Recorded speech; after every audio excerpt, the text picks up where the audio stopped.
अस्सलाम वालेकुम dear students, कैसे हैं आप लोग? खैरियत से हैं? ठीक ठाक हैं? ओके बच्चों, so next concept that is the bond breaking and the bond formation. क्या मतलब होता है बॉन्ड ब्रेकिंग और बॉन्ड फॉर्मेशन का? एक बॉन्ड को ब्रेक करना चाहता हूँ मैं। सपोज करता हूँ हाइड्रोजन, सिंगल बॉन्ड हाइड्रोजन है, मैं इसको ब्रेक करना चाहता हूँ, तोड़ना चाहता हूँ। तो ऑब्वियसली मुझे इसको तोड़ने के लिए एनर्जी रिक्वायर्ड होगी, या मुझे एनर्जी, इस बॉन्ड को एनर्जी एब्जॉर्ब करनी होगी। ठीक है, इस बॉन्ड को अगर तोड़ना है एनर्जी रिक्वायर्ड होगी, एनर्जी एब्जॉर्ब होगी। तो मैं कह सकता हूँ कि एक बॉन्ड को ब्रेक करने का मतलब है एनर्जी देना। इट्स मीन दिस इज़ एक एंडोथर्मिक प्रोसेस, राइट। ये एक एंडोथर्मिक प्रोसेस है बच्चों। So bond breaking is a endothermic process, right. Bond को ब्रेक करना है। अच्छा, नेक्स्ट इसकी बात करते हैं। अगर बॉन्ड की फॉर्मेशन है, सपोज करें हाइड्रोजन और हाइड्रोजन ने आपस में मिलकर एक बॉन्ड बनाना है। जब भी ये बॉन्ड एक दूसरे के साथ मिलकर बनाते हैं तो bond formation is the energy releasing process. Okay, energy release होती है इसमें से जब भी बॉन्ड की फॉर्मेशन होती है। ठीक है, फॉर्मेशन होती है तो एनर्जी रिलीज होती है, और जब एनर्जी रिलीज होती है तो हम कह सकते हैं this is exothermic process. Okay बच्चों, खुद सोचें ना। अब फॉर एग्जांपल मैं आपको ये कहता हूँ, इस बॉन्ड को ब्रेक करने के लिए, इस बॉन्ड को ब्रेक करने के लिए, ये जो बीच में, इसको ब्रेक करने के लिए मैंने कितनी energy the? Let's say 50 kilo joule मैंने एनर्जी दे दी। अब 50 किलो जूल एनर्जी जब मैंने दी, उसमें से 25 इस हाइड्रोजन ने रख ली, 25 इस हाइड्रोजन ने रख ली, और रख के उन्होंने बॉन्ड तोड़ दिया अपना। और ये अब इसके पास भी 25 किलो जूल पर मोल की एनर्जी है, इसके पास भी 25 किलो जूल पर मोल की एनर्जी है। अब जब ये कहते हैं हमने दोबारा वापस बॉन्ड बनाना है, जब ये दोबारा बॉन्ड बनाएंगे तो इनको ये एनर्जी रिलीज़ करनी होगी वापस। तो ये भी वापस एनर्जी रिलीज़ कर, क्योंकि ये एनर्जी इनके पास होगी तो ये भागते रहेंगे। They are very very unstable. Okay, हम जब बॉन्ड बनते हैं ना तो मॉलिक्यूल स्टेबिलिटी की तरफ जाते हैं, और जब स्टेबिलिटी आती है तो ऑटोमेटिकली एनर्जी कम होती है।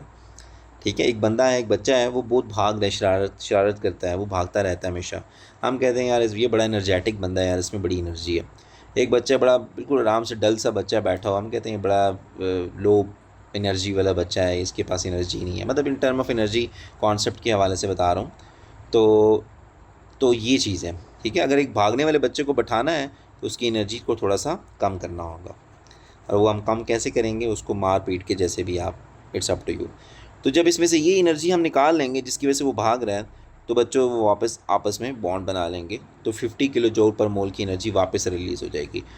एक बॉन्ड को ब्रेक करने के लिए अगर जितनी एनर्जी चाहिए होती है, याद रखिएगा, एक बॉन्ड को ब्रेक करने के लिए जितनी एनर्जी चाहिए होती है, और उसी बॉन्ड को वापस बनाने के लिए भी उतनी ही एनर्जी रिलीज़ भी होगी। क्लियर है? अगर मैं 50 किलो जूल पर मोल एक मॉलिक्यूल ऑफ हाइड्रोजन को ब्रेक करने में लगाऊंगा, तो मुझे जब मैं ये वापस एटम आपस में कंबाइन होंगे तो इतनी ही एनर्जी मुझे वापस रिलीज होगी। ये पॉइंट क्लियर है बच्चों? डन।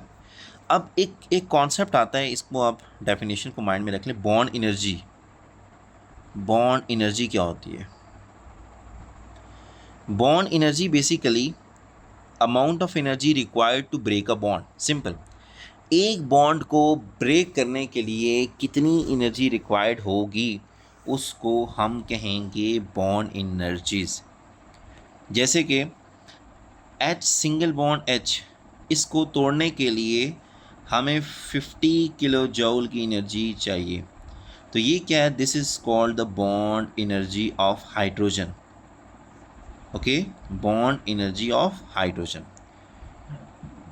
यहाँ तक बच्चों क्लियर है? So what is bond breaking? Bond breaking is endothermic process, because bond break करने के लिए energy required होती है. And what is the bond formation? Okay, whenever the bond are formed, so energy is going to be released, because क्योंकि जब भी bonds बनते हैं एक दूसरे के साथ तो वो स्टेबिलिटी की तरफ जा रहे होते हैं। रिएक्टेंट हमेशा क्यों रिएक्शन होते हैं बच्चों? रिएक्शन क्यों होते हैं? एटम आपस में क्यों रिएक्ट करते हैं?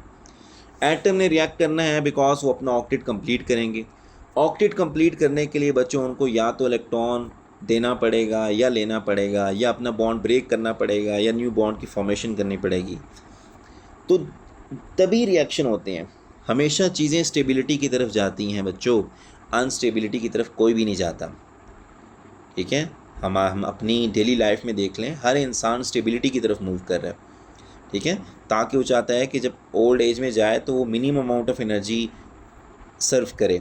ओके, तो अब अभी वो हाई अनस्टेबल है, ठीक है, बहुत ज़्यादा एनर्जी है, यूटिलाइज़ कर रहा है, आहिस्ता आहिस्ता उसकी एनर्जी कम होने लग पड़ेगी, वो स्टेबिलिटी की तरफ जाने लग पड़ेगा। और ये नहीं इन टर्म ऑफ मनी नहीं, वैसे भी एज वाइज भी वो स्टेबिलिटी की तरफ ही जाएगा।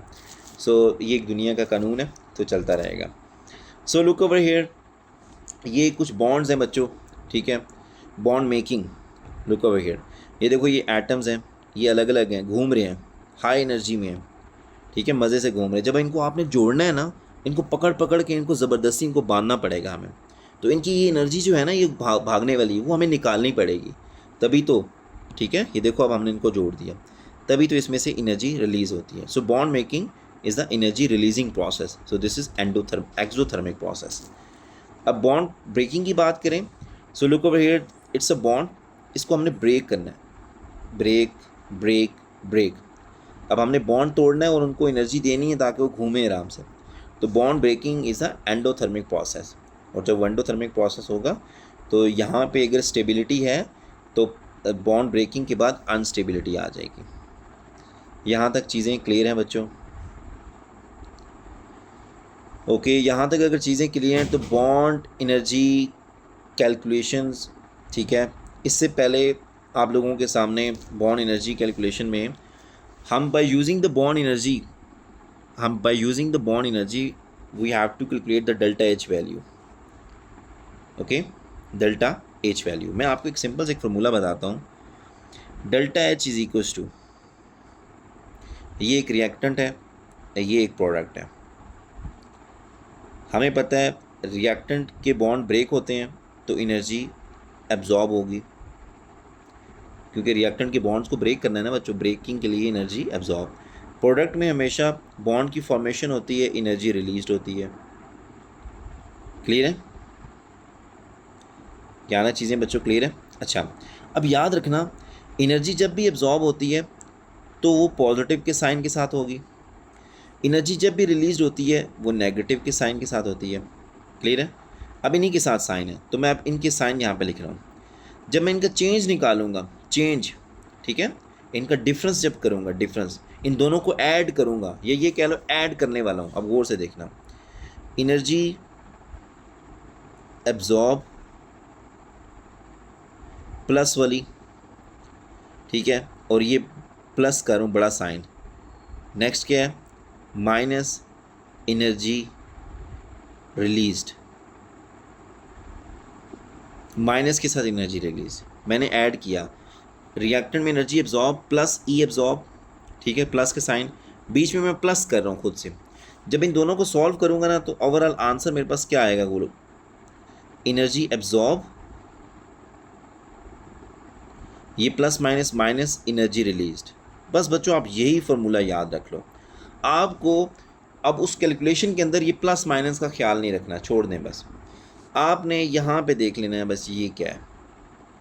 इस फार्मूले के अंदर जस्ट आप रिएक्टेंट की एनर्जी को ऐड कर लो, प्रोडक्ट की एनर्जी को ऐड कर लो, इस फार्मूले में पुट करो, एनर्जी एब्जॉर्ब में पुट करो, बीच में फार्मूले वाला माइनस लगे रहने दो, और फिर एनर्जी रिलीज। यही नीचे है, energy absorb mean energy taken in और energy release mean energy given out, ये एक ही बात है। ठीक है, अगर आप इस फॉर्म में देखना चाहते हैं इस फॉर्म में देख लें, अगर आप उस तरह देखना चाहते हैं आप उस तरह देख लें, इट्स अप टू यू। एक क्वेश्चन करते हैं ताकि आपको क्लियर हो। क्वेश्चन ये है बच्चों, गौर से देखें, क्वेश्चन ये है कि आपके पास hydrogen and chlorine react to form a hydrogen chloride gas H2Cl2 2 time HCl बना रहे हैं। The table below shows the bond energies. ये देखो वो कहना चाहता है अगर H सिंगल बॉन्ड, H को बॉन्ड ब्रेक करना है तो इतनी एनर्जी चाहिए, इसके बॉन्ड को अगर ब्रेक करना है इतनी एनर्जी चाहिए, और इसके बॉन्ड को ब्रेक करना है तो इतनी एनर्जी चाहिए। उल्टा भी सोच सकते हो, ठीक है, उल्टा भी, ये मैंने आपको बताया ना, बॉन्ड ब्रेकिंग और बॉन्ड फॉर्मेशन, दोनों में एनर्जी सेम मैग्नीट्यूड के साथ एब्जॉर्ब और रिलीज़ होती है, सिर्फ साइन डिफरेंट होते हैं। अगर आपने HCl का बॉन्ड ब्रेक करना है तो 432 एनर्जी चाहिए, अगर HCl का बॉन्ड बनाना है तो 432 एनर्जी ही रिलीज्ड होगी। क्लियर है? अच्छा, अब इसको कैसे देखते हैं, लुक ओवर हियर। हम लोग क्या करते हैं ना, हम इस फॉर्मूले को ज़रा ओपन करते हैं, इसको गौर से देखो बच्चों। H2 का मतलब होता है H single bond H plus Cl2 का मतलब होता है Cl सिंगल बॉन्ड Cl। ये HCl है, HCl को ऐसे लिखते हैं H single bond Cl, 2 HCl है तो मैं एक और लिख रहा हूँ H single bond Cl। Clear है बच्चों यहाँ तक? अच्छा, आप लोग अब एक काम करो, आप लोग ये देखा करो रिएक्टेंट कौन से हैं। ये रिएक्टेंट है बच्चों, ये वाली साइड रिएक्टेंट की है और ये वाली साइड प्रोडक्ट की है। सॉरी मैं इसी के ऊपर थोड़ा सा कर रहा हूँ क्योंकि मैं नीचे जाऊँगा, वो मैं चाहता हूँ आपके सामने डाटा रहे तो बेहतर है। अब रिएक्टेंट की एनर्जी, रिएक्टेंट की क्या एनर्जी होती है? एनर्जी एब्जॉर्ब होती है। देख लो, एनर्जी एब्जॉर्ब,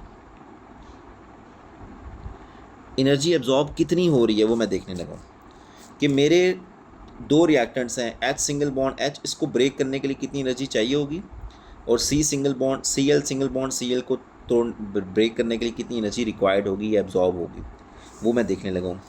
तो अब देख लो, H सिंगल बॉन्ड H कितनी एनर्जी चाहिए? 436, यहाँ लिखा 436, plus Cl single bond Cl की कितनी एनर्जी चाहिए? 243 प्लस 243।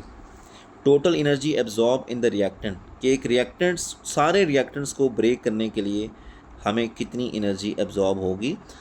इस सब को ऐड किया, 639, 437 और 426, 679 आई गेस। ओके बच्चों, कैलकुलेशन देख लेना, अगर थोड़ा ऊपर नीचे हुआ तो कोई मसला नहीं। एनर्जी रिलीज देखते हैं। एनर्जी रिलीज किसकी होती है बच्चों? एनर्जी रिलीज प्रोडक्ट वाली साइड की होती है। प्रोडक्ट में एक HCl का बॉन्ड मेकिंग में कितनी एनर्जी रिलीज होगी? 432। ओके, अब ये HCl का दूसरा मॉलिक्यूल भी है, ठीक है, आप ऐसे भी कर सकते हो प्लस 432, या आप इसको 2 टाइम्स कर सकते हो, इट्स अप टू यू। तो अब इस दोनों को ऐड किया, it's a 4336 and 448, 864 energy released हो रही है प्रोडक्ट वाली साइड से। रिएक्टेंट वाली साइड से इतनी एब्जॉर्ब हो रही है, प्रोडक्ट वाली साइड से इतनी एनर्जी रिलीज हो रही है। अब मुझे ओवरऑल एनर्जी निकालनी है। Look over here, calculate the enthalpy change delta H, मुझे वो निकालना है। तो डेल्टा H की वैल्यू निकालें। Delta H is equal to, क्या फार्मूला था? एनर्जी एब्जॉर्ब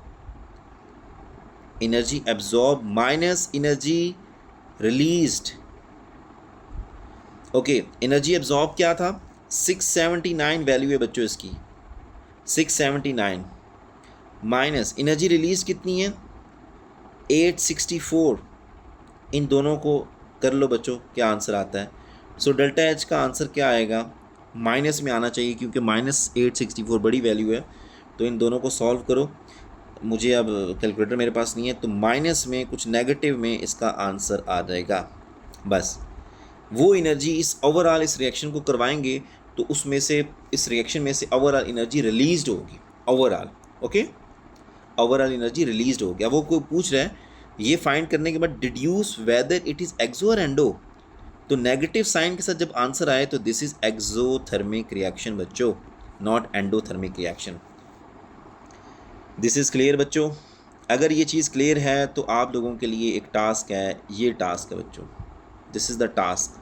सेम ये एक रिएक्शन है, आपने इसका वही एनर्जी एब्जॉर्ब फिर एनर्जी रिलीज़ फिर दोनों को ऐड, ठीक है, वो फार्मूले के according energy absorb minus energy release, delta H की वैल्यू फाइंड करें और फिर डिड्यूस करें वेदर इट इज़ एक्सो और एंडोथर्मिक रिएक्शन। इंशाल्लाह हम लोग नेक्स्ट क्लास में इस एग्जाम्पल को कर लेंगे। ख्याल रखें बच्चों, अल्लाह हाफिज़।